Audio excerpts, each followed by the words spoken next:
함께 읽을 하나님의 말씀은 구약성경 역대하 32, 33장에 걸친 말씀입니다. 어제 저녁에 우리는 히스기야 왕, 왜 히스기야 왕인지에 대해서 살펴보면서 히스기야 왕 앞에서 그다지 하나님 보시기에 온전하지 못했던 우시야, 요담, 아하스 왕을 살펴봤습니다. 그 다음에 히스기야 왕이고, 히스기야 왕 앞에 우시야, 요담, 아하스 왕이 있다면 히스기야 왕 다음에는 아주 전무후무한 사악한 왕 두 왕이 소개가 되죠. 므낫세와 아몬입니다. 그러니까 그 가운데 지금 끼어 있는 형상인데 그게 무슨 얘기냐면 히스기야가 중심이다라고 이야기할 수 있어요. 이제 바벨론의 포로로 끌려갔다 돌아온 사람들의 관점으로 봤을 때에는 히스기야 앞 뒤로 해서 다 사악한 왕들이었고 하나님 보시기에 온전치 못했던 모습들이었는데 히스기야가 하나님 앞에 온전한 모습으로 섰고, 또 오늘 본문에 보면 또 그렇게 완벽한 모습은 아닌 히스기야가 소개가 되고 있습니다. 또 아쉬운 점은 므낫세, 아몬으로 이어지는 히스기야의 다음 세대가 부모 세대의 온전한 교육과 철저한 신앙 계승이 이루어지지 못한 엉망진창의 모습을 보았을 때에는 히스기야가 그다지 자녀 교육에는 신경 쓰지 못했던 부분이 어떤 건가라는 걸 좀 알 수 있을 것 같아요. 어찌됐든 잘한 건 잘한 거고 못한 건 못한 거지만 아쉽고 부족한 부분들은 또 생각이 되고 있습니다. 므낫세와 아몬을 보면 알 수 있습니다. 우리가 우리 자녀들을 보면 알 수 있잖아요. 우리가 우리 자녀들을 보면 우리 부모 세대에 부족하고 연약하고 아쉬운 점들이 드러납니다. 그건 창피한 것이 아니고 빨리 수정하고 빨리 보완을 해야 할 문제고 빨리 제대로 잡아야 될 것이죠. 그걸 핑계 삼거나 그걸 피해 다닌다고 될 일이 아니라, 그래서 히스기야 왕과 비교가 되고 있는 므낫세, 아몬입니다. 오늘 히스기야는 두 가지를 살펴보셔야 되고, 므낫세, 아몬으로 넘어가면서 온전하지 못한 그 왕들이 히스기야가 그렇게 신경 써서 다 없앴고 정비했던 것을 원상태로 돌려놓는다는 겁니다. 우리가 부모 세대로서 우리가 죽고 나면 우리의 자손들이요, 우리가 더럽고 아니다라고 치웠던 걸 다시 끌어안고 살아간다면 얼마나 비참한, 우리가 죽으면 그만이라는 얘기가 아니라 그 모습을 한번 상상을 해보십시오. 살아서 우리가 그걸 본다고 생각을 한번 해보시면요, 더 비참할 겁니다. 우리의 눈으로 우리가 치웠던 걸 우리의 자녀들이, 우리 자식 새끼들이 찾아가지고 다시 그걸 끌어안고 있습니다. 이 참 안타까운 일이 아닐 수 없습니다. 히스기야는 비록 죽었으나 므낫세와 아몬은 히스기야가 없앴던 것들을 다시 다 끌어안고 다 옛날 것, 썩어질 것과 죽어질 것들을 가지고 부둥켜 안고 있는 그 모습들 속에서 우리가 과연 어떤 삶을 살아 남겨줘야 될지에 대한 지침이 나와 있는 것이죠. 자, 오늘은 히스기야, 므낫세, 아몬 왕의 이야기를 통해서 이제 기준이 되고 중심이 되는 히스기야와 그 대를 이은 므낫세, 아몬의 이야기 또 우리의 삶에 적용해 보도록 하겠습니다. 역대하 32, 34장을 읽고 말씀의 깊이를 좀 더해 보도록 합니다. 자, 읽어가겠습니다. 틀어주시죠. 역대하 32장. 이 모든 충성된 일을 한 후에 아수르 왕 사네립이 유다에 들어와서 견고한 성읍들을 향하여 진을 치고 쳐서 점령하고자 한지라. 히스기야가 사네립이 예루살렘을 치러 온 것을 보고 그의 방백들과 용사들과 더불어 의논하고 성 밖의 모든 물 근원을 막고자 하매 그들이 돕더라. 이에 백성이 많이 모여 모든 물 근원과 땅으로 흘러가는 시내를 막고 이르되 어찌 아수르 왕들이 와서 많은 물을 얻게 하려 하고 히스기야가 힘을 내어 무너진 모든 성벽을 보수하되 망대까지 높이 쌓고 또 외성을 쌓고 다윗성에 밀로를 견고하게 하고 무기와 방패를 많이 만들고 군대 지휘관들을 세워 백성을 거느리게 하고 성문 광장에서 자기 앞에 무리를 모으고 말로 위로하여 이르되 너희는 마음을 강하게 하며 담대히 하고 아수르 왕과 그를 따르는 온 무리로 말미암아 두려워하지 말며 놀라지 말라. 우리와 함께 하시는 이가 그와 함께 하는 자보다 크니 그와 함께하는 자는 육신의 팔이요 우리와 함께 하시는 이는 우리의 하나님 여호와시라. 반드시 우리를 도우시고 우리를 대신하여 싸우시리라 하매 백성이 유다 왕 히스기야의 말로 말미암아 안심하니라. 그 후에 아수르 왕 사네립이 그의 온 군대를 거느리고 라기스를 치며 그의 신하들을 예루살렘에 보내어 유다 왕 히스기야와 예루살렘에 있는 유다 무리에게 말하여 이르기를 아수르 왕 사네립은 이같이 말하노라. 너희가 예루살렘에 애워싸여 있으면서 무엇을 우려하느냐. 히스기야가 너희를 꾀어 이르기를 우리 하나님 여호와께서 우리를 아수르 왕의 손에서 건져내시리라 하거니와 이어지 너희를 주림과 목마름으로 죽게 함이 아니냐. 이 히스기야가 여호와의 산당들과 제단들을 제거하여 버리고 유다와 예루살렘에 명령하여 이르기를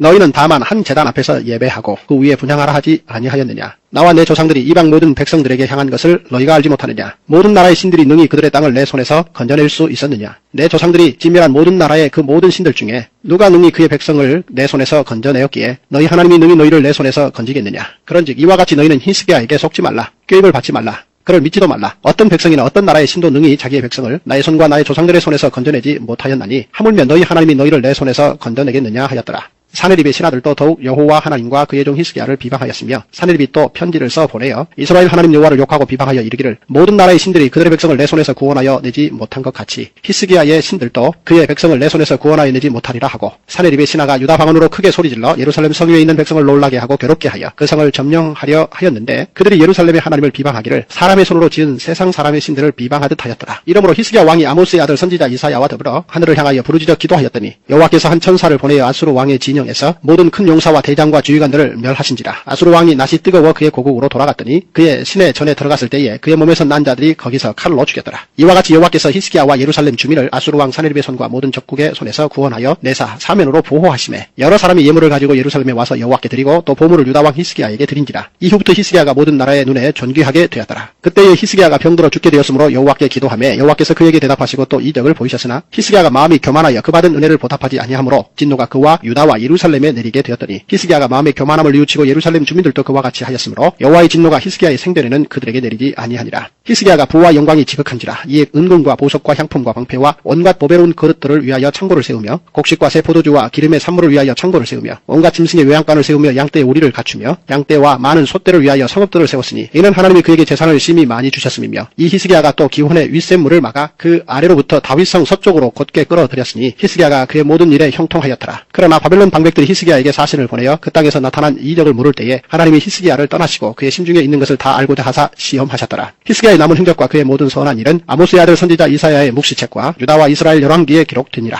히스기야가 그의 조상들과 함께 누움에 온 유다와 예루살렘 주민이 그를 다윗 자손의 묘실 중 높은 곳에 장사하여 그의 죽음에 그에게 경의를 표하였더라. 그의 아들 므낫세가 대신하여 왕이 되니라.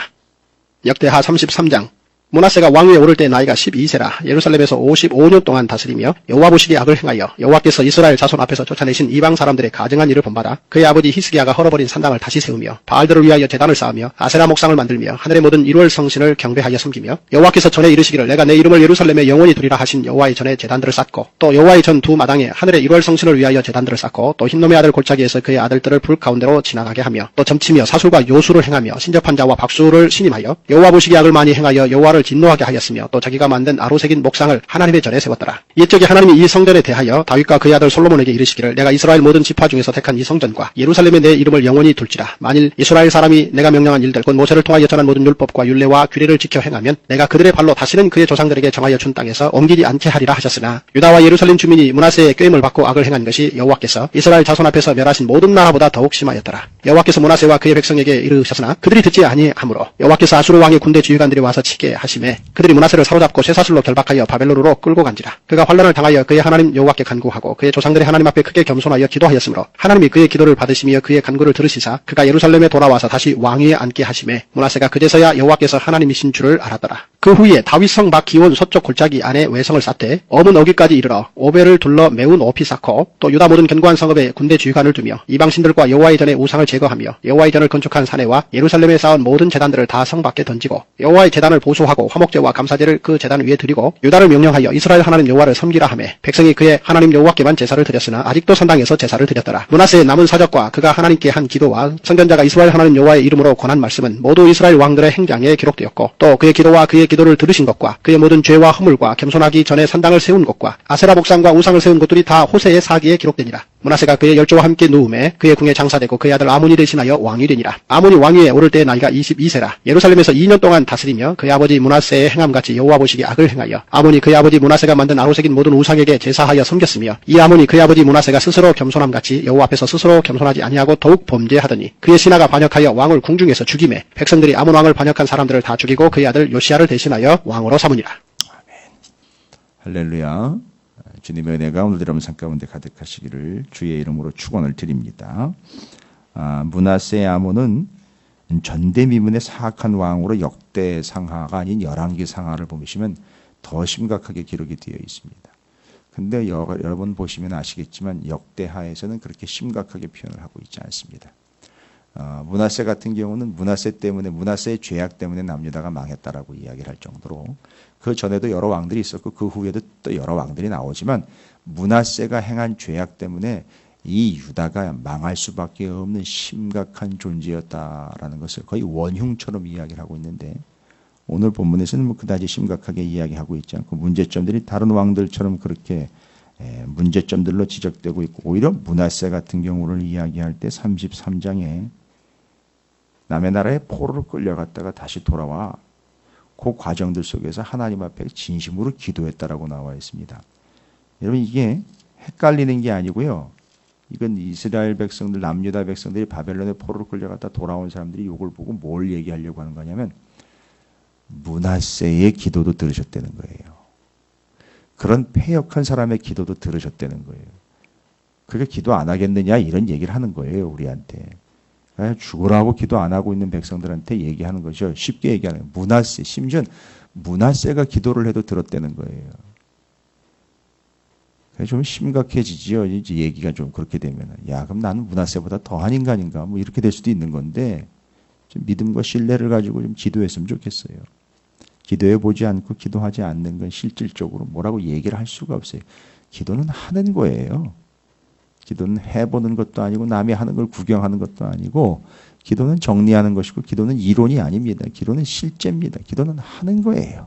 한 사람만 하는 거고 해본 사람만 확인할 수 있는 거고 해본 사람만 이야기할 수 있는 거예요.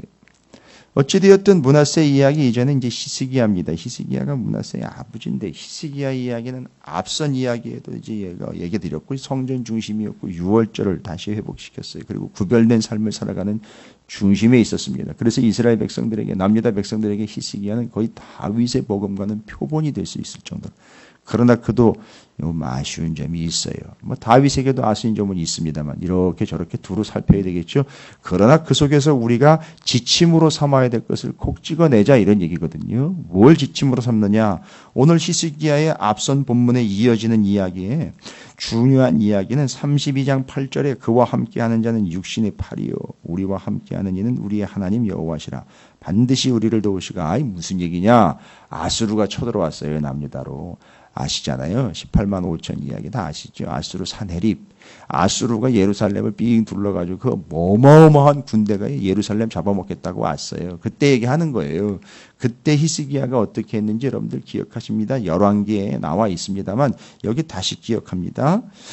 32장 2절에 히스기야가 사네립이 예루살렘을 치러 온 것을 보고 그의 방백들과 용사들과 더불어 의논하고 성 밖에 모든 물 근원을 막고자 하며 그들이 돕더라. 이에 백성이 많이 모여 모든 물 근원과 땅으로 흘러가는 시내를 막고 이르되 어찌 아수르 왕들이 와서 많은 물을 얻게 하려 하고 히스기야가 힘을 내어 무너진 모든 성벽을 보수하되 망대까지 높이 쌓고 또 외성을 쌓고 다윗성에 밀로를 견고하게 하고 무기와 방패를 많이 만들고 군대 지휘관들을 세워 백성들을 거느리게 하고 성문 광장에 자기 앞에 무리를 모으고 말로 위로하여 이르되 너희는 마음을 강하게 하며 담대히 하고 아수르 왕과 그를 따르는 온 무리로 말미암아 두려워하지 말며 놀라지 말라. 얘기하려고 하는 건 이겁니다. 우리와 함께 하시는 이가 그와 함께 하는 자보다 크다. 이러면 많다라고 얘기를 하지 않고 우리와 함께 하시는 이가 그와 함께 하는 자보다 크다라고 이야기. 이건 하나님을 철저하게 의식해서 얘기하면 크다. 많다 적다로 이야기하면 이거 이 순간 벌써 번짓을 잘못 찾은 거죠. 근데 여기서 히스기야가 그들과 함께하는 이보다 우리와 함께하시는 이가 더 크다라고 이야기. 이건 게임 끝났다라는 얘기입니다. 하나님이 더 크신 8절입니다. 그와 함께하는 자는 육신의 팔이요. 우리와 함께하시는 이는 우리의 하나님 여호와시라. 반드시 우리를 도우시고 우리를 대신하여 싸우시리라. 아까 강하고 담대함이라는 이야기부터 우리와 함께 하심이라 우리를 대신하여 싸우심이라 이건 여호수아의 멘트거든요. 여호수아서에 나와 있는 멘트거든요. 내가 앞서가서 먼저 정복했고 너와 함께하고 강하고 담대하라는 건 여호수아에 나와 있는 멘트입니다. 이걸 그대로 인용을 하고 있어요. 히스기야가요.